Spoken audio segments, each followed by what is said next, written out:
దేశం మొత్తం రగిలిపోతోంది. ప్రజలందరికీ కోపం కట్టలు తెంచుకుంటోంది. ఓ మానవ మృగం చేసిన దారుణంపై ఒక్కొక్కరి రక్తం ఉడికిపోతోంది.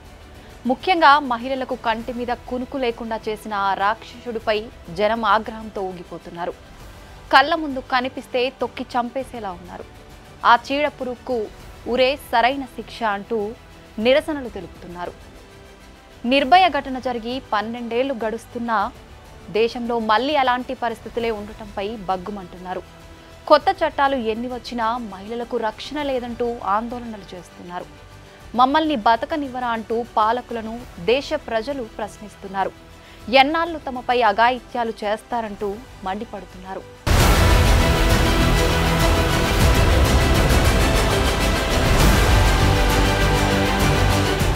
వైద్యో నారాయణో హరి. వైద్యులు దేవుళ్లతో సమానమని అర్థం. అలాంటి వైద్యులకే రక్షణ లేకుండా పోతే, ప్రాణం పోయాల్సిన వైద్యుల ప్రాణాలు తీసుకుంటూ పోతే, మరికొద్ది రోజుల్లో స్టెథోస్కోప్ పట్టుకుని ప్రజలకు వైద్య సేవలు అందించేందుకు ట్రైనింగ్ అవుతున్న వైద్య విద్యార్థినిని అత్యంత కిరాతకంగా పొట్టన పెట్టుకున్నాడు ఓ కీచకుడు. పశ్చిమ బెంగాల్ రాజధాని కోల్కతాలో జరిగిన ఈ అమానుష ఘటన యావత్ దేశాన్ని కుదిపేస్తోంది. కోల్కతాలోని ఆర్జికర్ మెడికల్ కాలేజీలో ట్రైనీ డాక్టర్ను దారుణంగా అత్యాచారం చేసి చంపేశారు. ఈ అత్యాచార హత్య ఘటన యావత్ దేశాన్ని దిగ్భ్రాంతికి గురి చేస్తోంది. ఈ కేసులో బాధితురాలికి న్యాయం చేయాలని డాక్టర్లు, ప్రజలు రోడ్డెక్కి నిరసన తెలుపుతున్నారు. భారతీయ మెడికల్ హిస్టరీలోనే ఓ డాక్టర్పై ఇంతటి దారుణం జరగటం ఇదే తొలిసారి. ప్రస్తుతం ఈ కేసును సిబిఐ విచారిస్తుండగా ఆ రోజు జరిగిన ఘటనలపై అనేక కొత్త విషయాలు ప్రతిరోజు వెలుగు చూస్తున్నాయి. ఆర్జికర్ మెడికల్ కాలేజీ అవినీతి పుట్టగా మారిపోయిందనే విమర్శనలు వెల్లువెత్తుతున్నాయి. మాజీ ప్రిన్సిపల్ సందీప్ ఘోష్ అవినీతి అంతా ఇంతా కాదని తెలుస్తోంది. దేశాన్ని కుదిపేస్తున్న ఈ ఘటన వివరాల్లోకి వెళ్తే, ఆగస్టు 9న కోల్కతాలోని ఆర్జికర్ మెడికల్ కాలేజ్ అండ్ హాస్పిటల్లోని సెమినార్ హాల్లో ఉదయం 9 గంటలకు ట్రైనీ డాక్టర్ మృతదేహం లభ్యమైంది. అయితే బాధితురాలు ఆత్మహత్య చేసుకుందని తల్లిదండ్రులకు సమాచారం అందించారు. ఆ తర్వాత పోలీసు అధికారులు అక్కడికి చేరుకున్నాక అత్యాచారం, హత్యగా నిర్ధారించారు. బాధితురాలి తల్లిదండ్రులు ఘటనా స్థలానికి చేరుకున్నప్పటికీ వాళ్లను 3 గంటల పాటు తమ కూతురిని చూడనివ్వలేదు. పోలీసులు తెలిపిన వివరాల ప్రకారం నిందితుడు సంజయ్ రాయ్ బాధితురాలిపై అత్యాచారానికి ఒడిగట్టే ముందు కోల్కతాలోని 2 వ్యభిచార గృహాలకు వెళ్లాడు. ఘటన జరిగిన ఆగస్టు 8న రాత్రిపూట సంజయ్ రాయ్ మద్యం సేవించి ఆసుపత్రికి చెందిన మరో సివిక్ వాలంటీర్తో కలిసి కోల్కతాలోని రెడ్ లైట్ ఏరియాలకు వెళ్లాడు. వీరిద్దరూ కలిసి ఓ 2 వీలర్ను అద్దెకు తీసుకుని తొలుత సోనాగచ్చికి అర్ధరాత్రి సమయంలో వెళ్లారు. అక్కడ రాయ్ వ్యభిచార గృహం బయట నిల్చోగా అతడి మిత్రుడు లోపలికి వెళ్లాడు. అనంతరం రాత్రి 2 గంటల సమయంలో దక్షిణ కోల్కతాలోని ఓ వ్యభిచార గృహానికి వెళ్లారు. ఆ సమయంలో రోడ్డుపై వెళ్తున్న ఓ మహిళను కూడా సంజయ్ రాయ్ వేధింపులకు గురిచేశాడు. ఉదయం 3:50 సమయంలో రాయ్ ఆర్జికర్ ఆసుపత్రికి చేరుకున్నాడు. తొలుత ఆపరేషన్ థియేటర్ డోర్ను పగలగొట్టిన నిందితుడు 4:03 సమయంలో అత్యవసర విభాగంలోకి ప్రవేశించాడు. ఆ తర్వాత 3వ అంతస్తులో ఉన్న సెమినార్ గదిలోకి వెళ్లాడు. ఆ సమయంలో బాధితురాలు సెమినార్ హాల్లో గాఢ నిద్రలో ఉండగా రాయ్ ఆమెపై దాడికి పాల్పడ్డాడని పోలీసులు తెలిపారు. ఇక బాధితురాలు చనిపోయిన విషయాన్ని ఉదయం సుమారు 10:53 బాధితురాలి తల్లికి ఈ విషయం చేరవేశారు. కానీ తొలుత బాధితురాలు ఆత్మహత్య చేసుకున్నట్లు ఆసుపత్రి సిబ్బంది చెప్పారు. అనంతరం ఇది హత్యాచారంగా తేలింది. బాధితురాలు చనిపోయిన సెమినార్ హాల్లోకి నిందితుడు వెళ్లినట్లు సీసీటీవీ ఫుటేజ్ ఆధారంగా పోలీసులు సంజయ్ రాయ్ను అరెస్టు చేశారు. దీనిపై దేశవ్యాప్తంగా తీవ్ర ఆందోళనలు వెల్లువెత్తడంతో కేసును సిబిఐకి అప్పగించారు. తొలుత కేసు నమోదు చేసిన ఎస్ఐ అనూప్ దత్తాపై సిబిఐ ప్రశ్నల వర్షం కురిపించింది. ఎస్ఐతో కలిసి నిందితుడు దిగిన పలు ఫోటోలను దర్యాప్తు సంస్థ సేకరించింది. వైద్యురాలి హత్యాచార ఘటనపై కళ్ళు బైర్లు కమ్మే వాస్తవాలు వెలుగులోకి వచ్చాయి. బాధితురాలు నరకయాతన అనుభవించి చనిపోయినట్టు పోస్ట్మార్టం నివేదిక స్పష్టం చేసింది. ప్రాణాలు పోయే ముందు ఆమెను ఎన్ని చిత్రహింసలకు గురి చేశారు అనేది బయటపెట్టింది. పోస్ట్ మార్టం నివేదికపై చర్చ జరుగుతుండగా మరిన్ని వాస్తవాలు వెలుగు చూశాయి. వైద్యురాలిని గొంతు నులిమి ఊపిరాడకుండా చేసి చంపినట్టు వెల్లడైంది. మర్మాంగం ఛిద్రమయ్యేలా అత్యంత కిరాతకంగా నిందితుడు ప్రవర్తించినట్టు రిపోర్టు స్పష్టం చేసింది. బాధితురాలి శరీరంపై మొత్తం 14 గాయాలు ఉండగా ముఖం, తల, మెడ, చేతులు, ప్రైవేట్ పార్ట్స్లో చాలా చోట్ల గాయాల గుర్తులు ఉన్నాయని పోస్ట్ మార్టం నివేదిక బహిర్గతం చేసింది. సాయం కోసం అరవకుండా నోరు నొక్కి గొంతు నులిమి విలవిలలాడేలా చేసి ప్రాణాలు తీసినట్లు నివేదికలో వెల్లడైంది. దీనివల్ల థైరాయిడ్ మృదులాస్థి విరిగిపోయింది. ఇది ఖచ్చితంగా హత్యేనని, ఊపిరితిత్తుల నుంచి తీవ్ర రక్తస్రావమై పలుచోట్ల రక్తం గడ్డకట్టుకుపోయిందని తెలిపింది. అయితే శరీరంలోని ఎముకలు ఎక్కడా ఫ్రాక్చర్ కాలేదని మాత్రం వివరించింది. రక్త నమూనాలతో పాటు శరీరంలో గుర్తించిన ఇతరత్రా ఫ్లూయిడ్లను ఫోరెన్సిక్ విశ్లేషణకు పంపారు. కేసులో అరెస్టు అయిన ప్రధాన నిందితుడు సంజయ్ రాయ్కు వ్యతిరేకంగా మరిన్ని ఆధారాలను సేకరించారు. బాధితురాలి గోళ్లలో ఉన్న చర్మం, రక్తం నమూనాలు అతడి డిఎన్ఏతో సరిపోయినట్టు సీనియర్ పోలీస్ అధికారి తెలిపారు. నిందితుడు దాడి చేసే సమయంలో బాధితురాలు సగం నిద్రలో ఉన్నప్పటికీ తీవ్రంగానే ప్రతిఘటించిందని అన్నారు. దాడి సమయంలో బాధితురాలు గాఢ నిద్రలో ఉన్నందున నిందితుడికి కొంత ప్రయోజనం లభించిందని నివేదిక పేర్కొంది. నిందితుడికి సైకలాజికల్ బిహేవియర్ అనాలిసిస్ పరీక్షను నిర్వహించారు. దీని ద్వారా అతడి మానసిక స్థితిని అంచనా వేస్తారు. ఈ నివేదిక ఆధారంగా కేసులో మరింత ముందుకెళ్లొచ్చనే అభిప్రాయం వ్యక్తమవుతోంది. Trainee doctor post mortem reports social మీడియాతో పాటు ఇతర న్యూస్ ఏజెన్సీల్లో వచ్చిన వార్తల్ని కోల్కతా పోలీసులు ఖండించారు. పోస్ట్ మార్టం ప్రక్రియ మొత్తం మెజిస్ట్రేట్ ఎదుటే జరిగింది. దానిని మొత్తం వీడియో తీశారు. అందులో ఎక్కడా కూడా ఆమె శరీరంలో ఎముకలు విరిగినట్లు ప్రస్తావించలేదు. ఒక దశలో ఆమెపై సామూహిక అత్యాచారం జరిగిందన్న వార్తలు వచ్చాయి.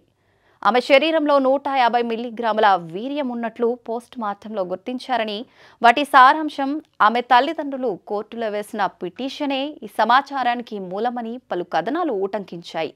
దీనిపై కోల్కతా పోలీస్ చీఫ్ వినేష్ గోయల్ మాట్లాడుతూ 150 mg వీర్యం గుర్తించినట్లు కొందరు చెప్పారు.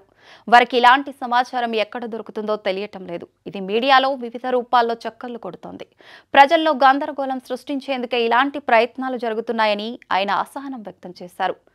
యావత్ దేశాన్ని నిర్ఘాంతపరిచిన హత్యాచార ఘటనపై సర్వోన్నత న్యాయస్థానం తీవ్ర ఆవేదన వ్యక్తం చేసింది.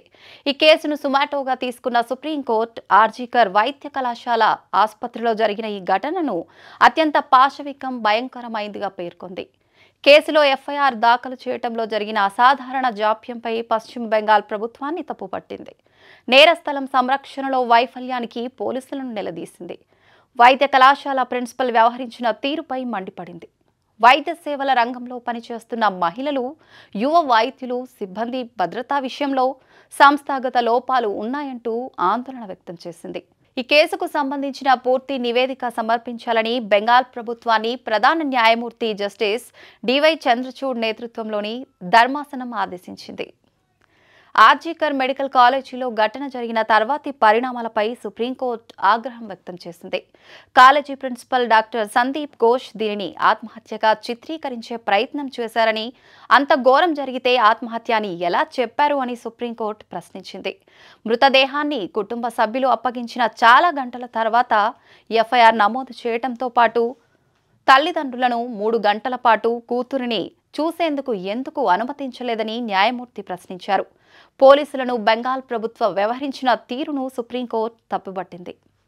ప్రస్తుతం ఉన్న చట్టాలు వైద్యులు, వైద్య రంగంలోని ఉద్యోగులకు భద్రతా వాతావరణాన్ని కల్పించడం లేదని సుప్రీంకోర్టు తెలిపింది. వైద్యుల భద్రత కోసం జాతీయ కార్యదళం నేషనల్ టాస్క్ ఫోర్స్ NTF ఏర్పాటు చేస్తున్నామని చీఫ్ జస్టిస్ డివై చంద్రచూడ్ తెలిపారు. పని ప్రదేశంలో భద్రత కల్పించడం కోసం జాతీయ నిబంధనలను రూపొందించడానికి NTF ఏర్పాటు చేస్తూ ఆదేశాలు వెలువరించారు. Surgeon vice admiral Arti Sarin నేతృత్వం వహించే ఈ కార్యదళంలో ప్రముఖ వైద్యులు, నిపుణులు సభ్యులుగా ఉంటారు. అన్ని ఆసుపత్రుల్లో సురక్షిత పరిస్థితులను కల్పించేందుకు చేపట్టాల్సిన చర్యలపై 3 వారాల్లో నివేదిక ఇవ్వాలని NTFను ధర్మాసనం ఆదేశించింది. వైద్యుల భద్రత కోసం సుప్రీంకోర్టు నియమించిన నేషనల్ టాస్క్ ఫోర్స్లో 2 హైదరాబాద్ ప్రముఖులు ఉన్నారు.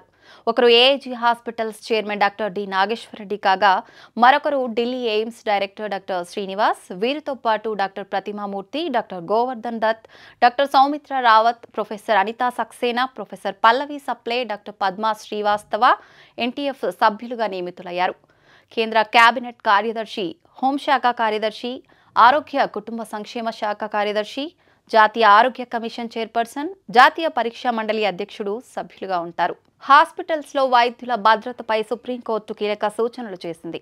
ఆసుపత్రుల్లో అత్యవసర సేవలు అందించే గదుల వద్ద అదనపు భద్రతా ఏర్పాట్లు చేయాలని చెప్పింది. ఆసుపత్రుల్లోకి ప్రమాదకర వస్తువులు రాకుండా బ్యాగేజీ తనిఖీ చేయాలి.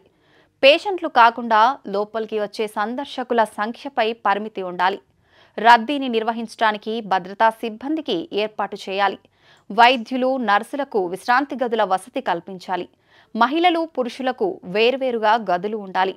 Biometric, face recognition equipments install చేసి హాస్పిటల్లోని అన్ని ప్రాంతాల్లో సరిపడా వెలుతురు, సీసీ కెమెరాలను అమర్చాలని సుప్రీంకోర్టు సూచించింది. మరీ ముఖ్యంగా రాత్రి 10 గంటల నుంచి తెల్లవారుజామున 6 గంటల మధ్యలో రవాణా సదుపాయం కల్పించాలని తెలిపింది.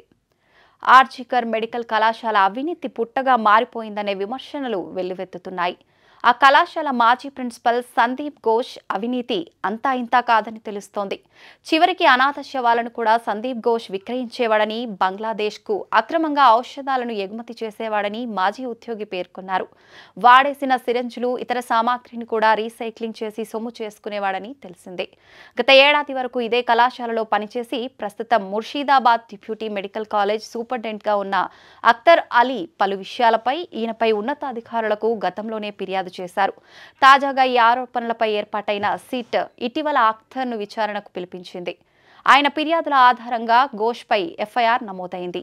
అనాథ శవాలు, వినియోగించిన సిరంజులు, సెలైన్ బాటిల్స్, రబ్బర్ గ్లౌజుల వంటివి ఆసుపత్రిలో ప్రతి 2 రోజులకు 500 నుంచి 600 కిలోలు పోగయ్యేవి. వాటిని 2 బంగ్లాదేశీ వాసుల సాయంతో ఘోష్ రీసైక్లింగ్ చేయించేవాడు. వీటిపై ఆలీ అప్పట్లోనే విజిలెన్స్ కమిషన్, ఏసీబీ, హెల్త్ డిపార్ట్మెంట్లకు ఫిర్యాదు చేశాడు. అప్పట్లో ఆయనపై వేసిన ఎంక్వైరీ కమిటీలో తాను కూడా సభ్యున్నని, అతడు దోషిగా తేలినా ఎవరూ చర్యలు తీసుకోలేదని పేర్కొన్నాడు. ఇక సందీప్ ఘోష్ తరచూ భార్యపై అమానవీయంగా దాడికి పాల్పడినట్లు ఆరోపణలు ఉన్నాయి. ఆమె సిజేరియన్ చేయించుకొని బిడ్డకు జన్మనిచ్చిన 14 రోజుల తర్వాత ఘోష్ తీవ్రంగా ఆమెపై దాడి చేసినట్లు ఇరుగు పొరుగు వారు చెబుతున్నారు. ఈ ఘటనలో ఆమెకు కుట్లు పగిలి తీవ్ర రక్తస్రావమైనట్లు పేర్కొన్నారు. చుట్టుపక్కల వారితో కూడా అతడు సక్రమంగా ప్రవర్తించేవాడు కాదని పేర్కొన్నారు. ఈ కేసులో ఇప్పటికే నిందితుడు సంజయ్ రాయ్కు పాలిగ్రాఫ్ లై డిటెక్టర్ పరీక్ష నిర్వహించేందుకు కలకత్తా హైకోర్టు అనుమతినిచ్చింది. ఈ దారుణం చోటు చేసుకున్న ఆర్జికర్ మెడికల్ కాలేజ్ మాజీ ప్రిన్సిపల్ సందీప్ ఘోష్కు కూడా నిజ నిర్ధారణ పరీక్షలు నిర్వహించాలని సిబిఐ యోచిస్తోంది. ఇంతటి అఘాయిత్యాన్ని ఆసుపత్రి యాజమాన్యం ఆత్మహత్యగా పేర్కొనటం తీవ్ర విమర్శలకు దారితీసింది. క్రమంలోనే ఘటన జరిగిన 2 రోజుల తర్వాత కాలేజీ ప్రిన్సిపల్గా ఉన్న డాక్టర్ సందీప్ ఘోష్ రాజీనామా చేశారు. ఈ కేసులో ఆయన కూడా విచారణను ఎదుర్కొంటున్నారు. ఇప్పటికే సిబిఐ పలుమార్లు ఆయనను ప్రశ్నించింది. అయితే విచారణ సందర్భంగా సందీప్ ఘోష్ పొంతనలేని సమాధానాలు చెప్పినట్లు తెలిసింది. రౌండ్కు తన జవాబులను మార్చి చెప్పినట్లు సిబిఐ అధికారులు వెల్లడించారు. మరోవైపు ఈ కేసుపై కోల్కతా వ్యాప్తంగా పెద్ద ఎత్తున ఆందోళనలు వ్యక్తమవుతున్నాయి. క్రమంలోనే నిందితుడిని కోర్టులో హాజరుపరచడం అధికారులకు సవాల్గా మారింది. అతడిని కోర్టుకు తీసుకెళ్లే సమయంలో దాడి జరగొచ్చు అనే అనుమానాలు వ్యక్తమవుతున్నాయి. దీంతో సిబిఐ కట్టుదిట్టమైన భద్రతా ఏర్పాట్లకు సిద్ధమైనట్లు సమాచారం. ఆర్జికర్ ఆసుపత్రిలో గత బుధవారం అర్ధరాత్రి దుండగులు విధ్వంసం సృష్టించారు. హత్యాచారానికి వ్యతిరేకంగా ఒకవైపు కోల్కతా నగరమంతా నిరసనలు తెలుపుతుంటే మరోవైపు ముసుగులు ధరించిన విధ్వంసకారులు కర్రలు, ఇటుకలు, రాడ్లతో ఆసుపత్రి ఆవరణలోకి దూసుకొచ్చి దాడులు చేశారు.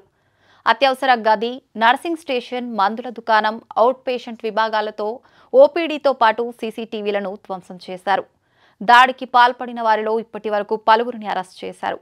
అర్ధరాత్రి సుమారు 40 మంది వరకు నిరసనకారుల రూపంలో వచ్చిన దుండగులు ఆసుపత్రిలో విధ్వంసం సృష్టించారని, వీరి దాడిలో ఓ పోలీస్ వాహనంతో సహా మరికొన్ని ద్విచక్ర వాహనాలు ధ్వంసమయ్యాయని పోలీసులు పేర్కొన్నారు. మరోవైపు ఆందోళనల నుంచి దృష్టి మళ్లించడానికే విధ్వంసానికి పాల్పడ్డారని నిరసనకారులు ఆరోపించారు. అయితే అక్కడి సాక్ష్యాలను తారుమారు చేసేందుకు రాష్ట్ర ప్రభుత్వమే కుట్ర చేస్తోందని ప్రతిపక్షాలు ఆరోపిస్తున్నాయి. సిబిఐ దర్యాప్తు ఎలా ఉన్నా దేశవ్యాప్తంగా నిరసనలు, ఆందోళనలు కొనసాగుతున్నాయి. ఇప్పటికైనా ఆసుపత్రుల్లో పనిచేసే సిబ్బందికి, ముఖ్యంగా మహిళల రక్షణకు కఠిన చట్టాలు రూపొందించాలని దేశ ప్రజలు డిమాండ్ చేస్తున్నారు.